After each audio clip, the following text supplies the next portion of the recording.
Supplementary তালিকা এখনো পর্যন্ত 36 লক্ষ আবেদনের নিষ্পত্তি হয়েছে। 32 লক্ষ নামের মধ্যে 42%। আরো কত নাম ডিলিট হবে এসব প্রশ্ন করছে।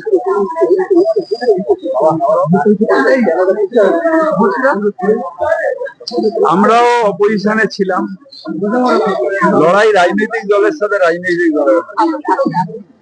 এই লড়াইটা যেন হচ্ছে বাংলার মানুষের সাথে ইলেকশন কমিশনকে দিয়ে বিজেপি লড়ছে, বাংলার মানুষকে হ্যারাস করছে, বাংলার মানুষকে লাইনে দাঁড় করিয়েছে, বাংলার মানুষকে অনৈতিক ভাবে ভোটারের নাম কাটা, এবং সব স্টেটে কোথাও লজিক্যাল ডিসক্রিমিনেন্সি হয়নি, একমাত্র বাংলায় লজিক্যাল ডিসক্রিমিনেন্সি। এর নাম করে চ্যাটার্জি আর চট্টোপাধ্যায় কেটে দিচ্ছে, মোহাম্মদ আর এমডিতে কেটে দিচ্ছে।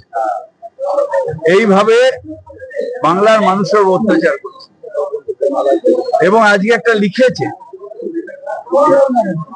একটা কাগজে পড়লাম যে বিজেপি আসলে নাকি সবাইকে যাদের নাম নেই তাদের ক্যাম্পে ঢোকাবে।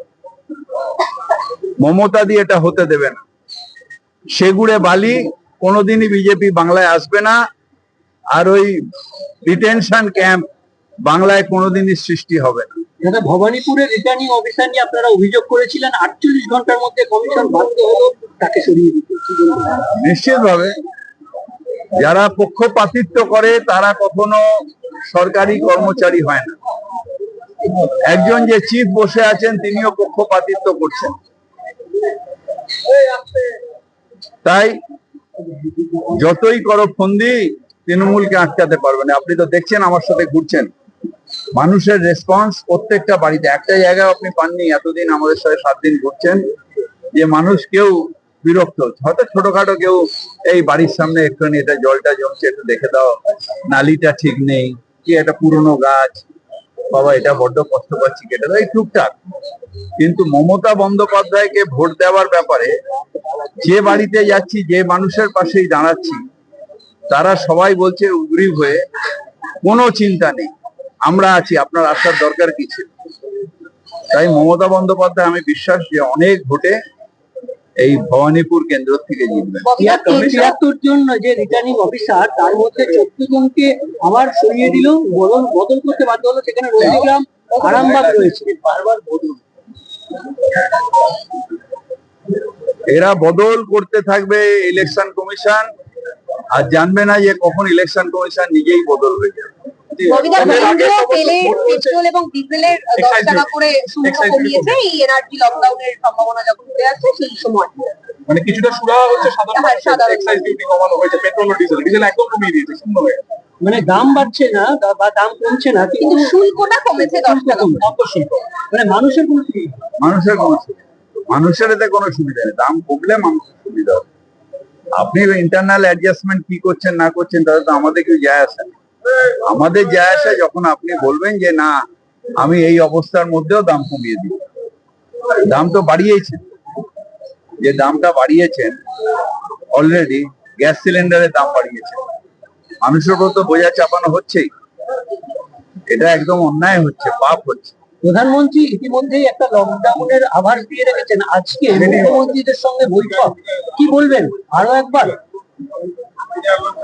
কত অত্যাচারিত হবে ভারতের নাগরিক, যতদিন এ থাকবে ততদিন অত্যাচারিত হবে। বাসন্তীতে গতকাল যে ঘটনা আমরা দেখলাম, তৃণমূল বিজেপির মধ্যে সংঘর্ষ, প্রচারকে কেন্দ্র করে র্যাব নামাতে হলো, পুলিশকে মার দিচ্ছে, পুলিশ আহত, 8 জন আহত হয়েছেন পুলিশ আধিকারিক। এটার ব্যাপারে আমি কি আপনি শান্ত থাকার জন্য নিশ্চিতভাবে আমরা সবাই শান্ত আছি, কিন্তু ইলেকশন কমিশন যা করছে মানুষকে কতদিন শান্ত রাখা যাবে আমি জানি না। তার কারণ একদিকে দিলীপ দা ভুলভাল মেরে দেবো, কেটে দেবো, এনকাউন্টার করবো, এইসব করছে। বিজেপি অত্যাচার করছে, ইলেকশন কমিশন নাম কাটার জন্য লাইনে দাঁড় করাচ্ছে।